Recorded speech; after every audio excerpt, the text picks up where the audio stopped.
You know, there are lots and lots of eclipse videos out there, and many of them are really, really good. For example, this guy.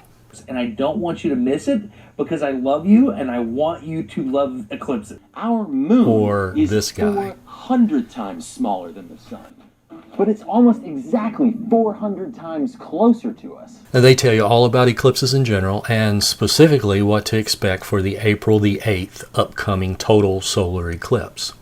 But this video, mine, is not exactly like those. Instead, this is going to be an account of my eclipse experiences from the past.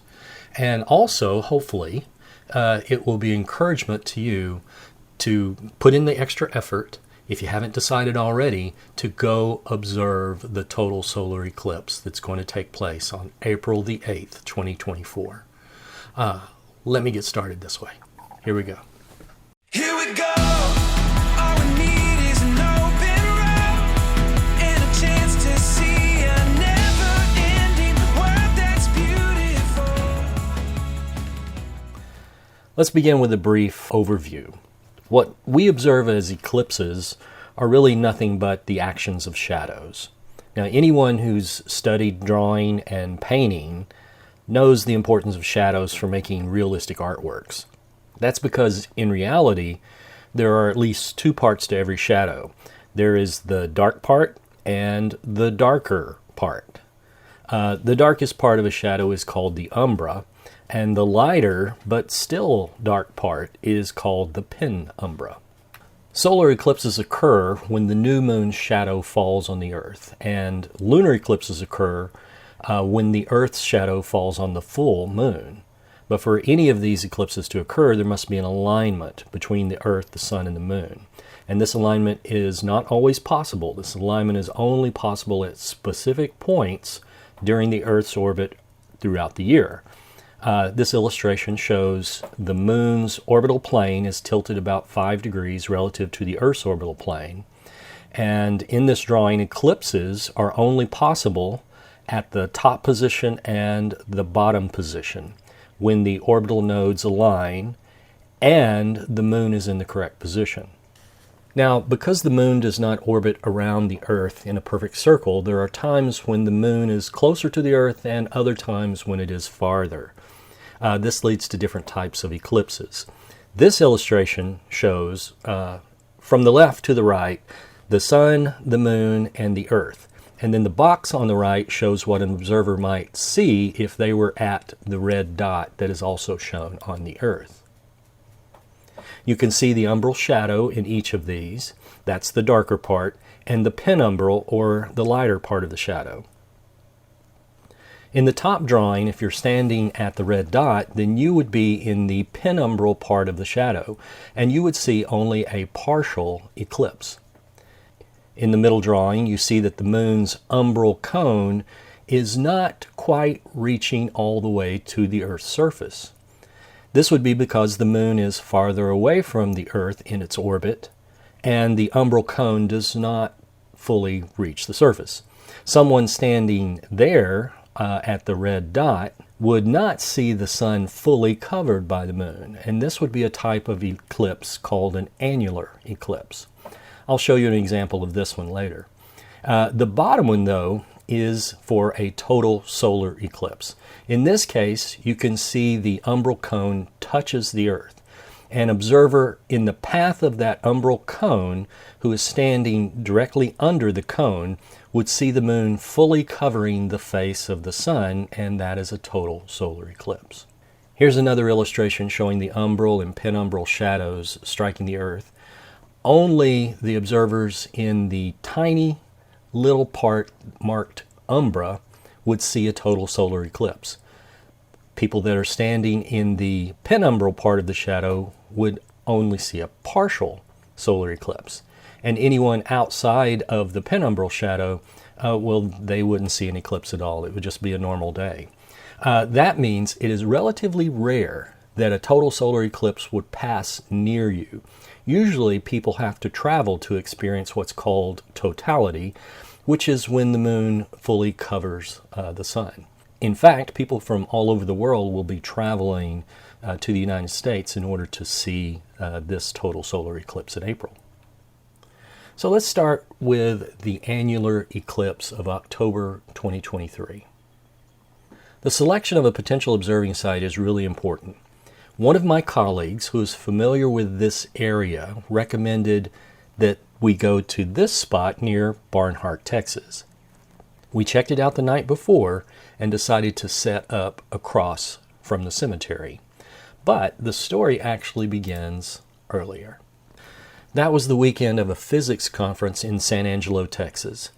This is the Texas section of the American Physical Society and the American Association of Physics Teachers. It's a conference that's held twice a year at different locations throughout Texas. We went to the conference, but we really packed for the eclipse. Here we are on the way to the observing site. When we got there, there were already people there set up. One gentleman drove from Ohio just to view this. I set about setting up my equipment, doing polar alignment as best I could in the daytime. The camera you see is a Sony a7 III. The lens is a Sony 400 to 600 zoom, but it has a doubler which gives it a focal length at full zoom of about 1200 millimeters. I used an ND 100,000 filter. Never point a camera at the sun unless you know what you're doing. It'll hurt the camera and you could also hurt yourself. Never look directly at the sun without proper solar filters.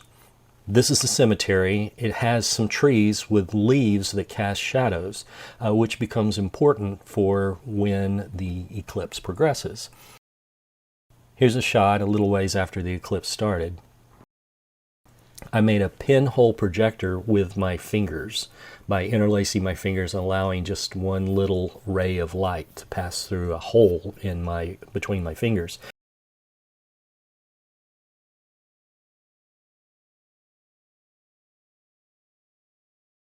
And you can see that the image cast is like the image of the sun.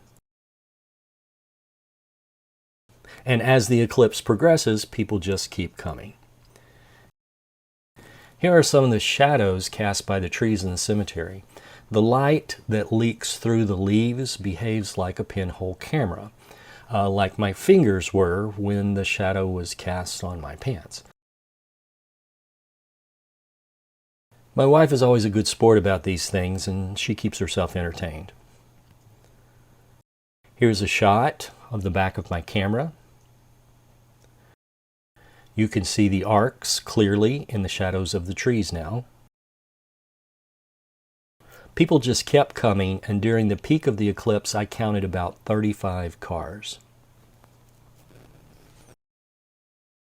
Here's a rough time lapse I put together.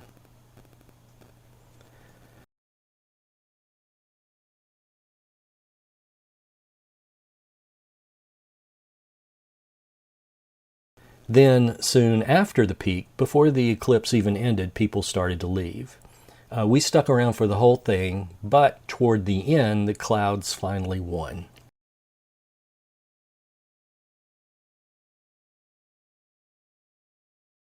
This is the image I was able to get right at annularity. You can see the moon in the center and the outline of the sun around the edges. That's called an annulus, and this is why it's called an annular eclipse. And this is also why I wanted to be near the center line of the eclipse, because if I was off, then the ring would not have been centered. And if you look carefully, you can see the irregularities of the moon. Those are mountains seen in silhouette from the side. I was able to put together this composite image of the entire annular eclipse. Okay, but that's an annular eclipse, and annular eclipses are nowhere near as exciting as a total solar eclipse. Let me take you on a journey through my own experience and revelations that came from witnessing a total solar eclipse. You know, as an astronomer, my life revolves around the cosmos, its mysteries, its beauty, its endless puzzles. Yet, despite all of those equations and telescopic observations, there was one phenomenon that transformed my understanding of the universe more profoundly than any other, and it was the witnessing of a total solar eclipse. Here's a video illustrating the path of totality for the 2017 total solar eclipse. You can see the umbral and penumbral shadows here. Only those who happen to be under that tiny dot where the moon's shadow touches the Earth will experience a total solar eclipse. That dot is only about 100 miles wide, and it moves across the land at a rate of roughly 1,500 miles per hour.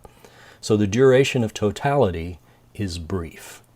We made an event out of this one. It was during the summer. So we made a 21-day cross-country road trip out of this. In fact, there's a 6-part video series on YouTube about this. I'll provide a link in the description to the playlist for that. You can watch it if you want. But I will show you a part of the last video here. So what makes a good location? Okay. We really want to be as close as possible to the center line. We want to be away from people, and we want an unobstructed view of the part of the sky where the sun's going to be during the eclipse. This place right here might be good. Witnessing a total solar eclipse isn't just about observing a rare astronomical event. It's about experiencing something that's profound, something that's visceral, something that's a reminder of the universe's beauty and the universe's mystery. It's an invitation to step beyond your everyday concerns and to consider things much larger, things more universal truths. So when the opportunity arises for you to witness something like this, something that's spectacular, seize it. It might just change how you see the world, how you see the universe, and perhaps even see yourself.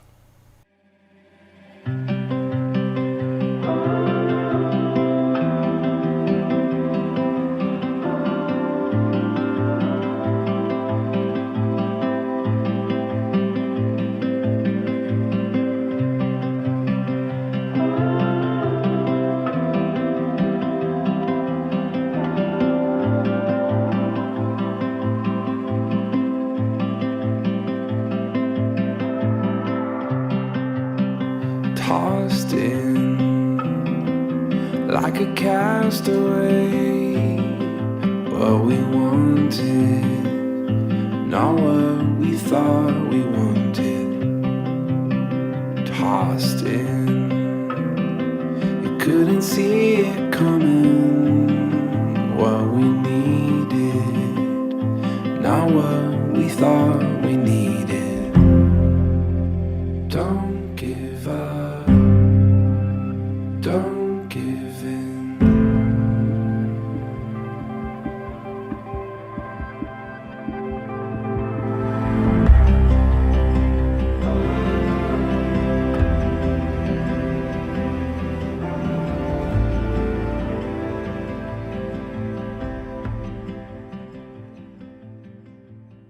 I'm an astronomer. I deal with this stuff all the time. I understand what causes eclipses and what makes the universe move, at least to some extent.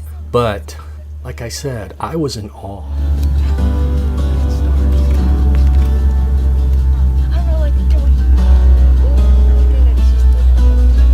Oh, if you look up at it, you can look at it. Last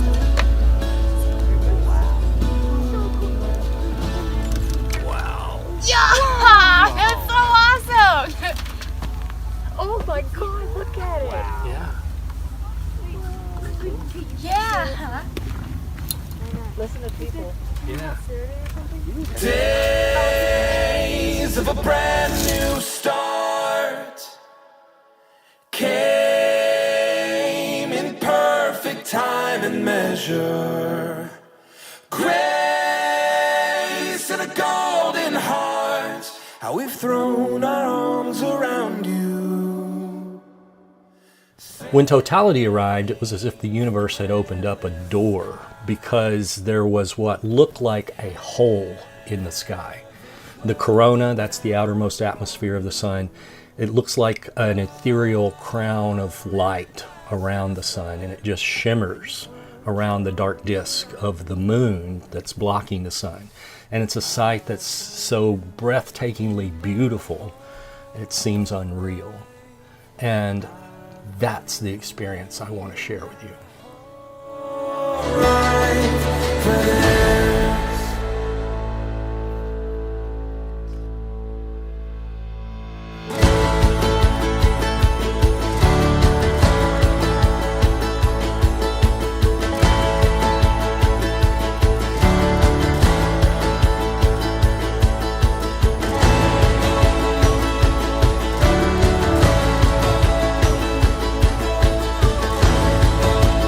I urge you, if possible, seek out a way to observe this eclipse. A total solar eclipse is not just an astronomical event. It's a way to witness the universe's majesty firsthand. It's a reminder of just how small we are and how tiny is our fleeting presence in this vast, beautiful expanse.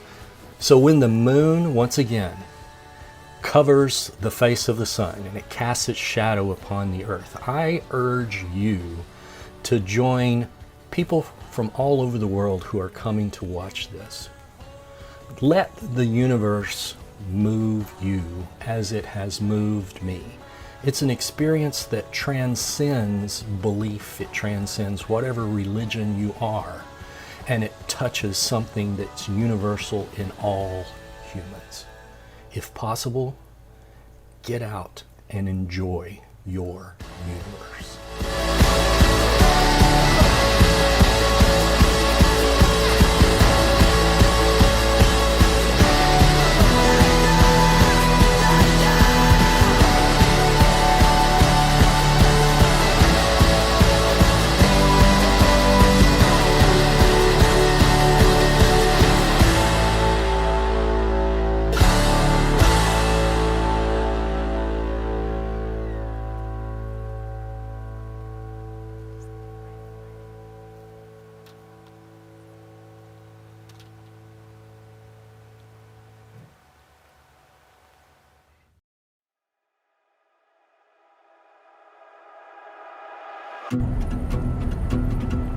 You know, by my estimate, over the last 21 days, SK, Kara, and I have traveled about 4,600 miles.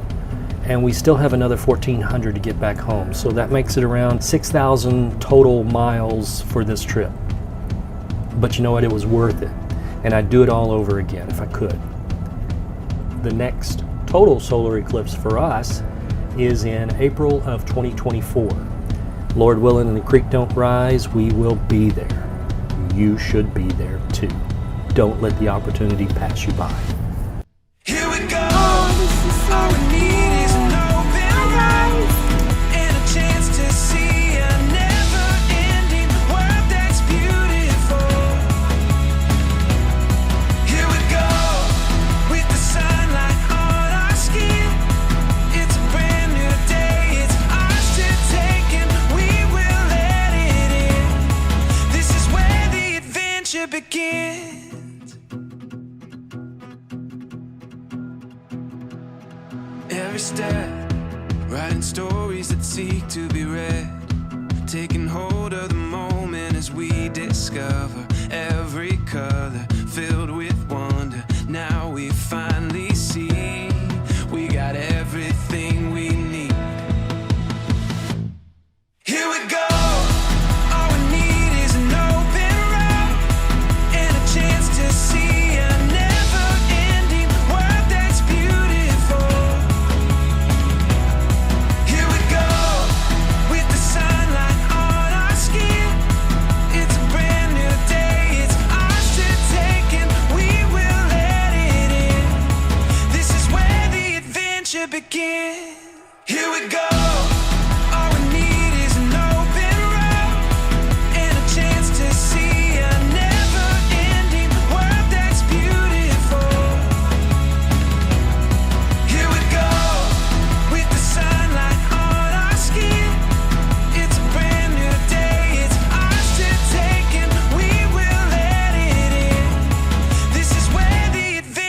begin. Here we go. All we need is an open road and a chance to see a never-ending world that's beautiful. Here we go with the sunlight on our skin. It's a brand new day. It's ours to take and we will let it in. This is where the adventure begins.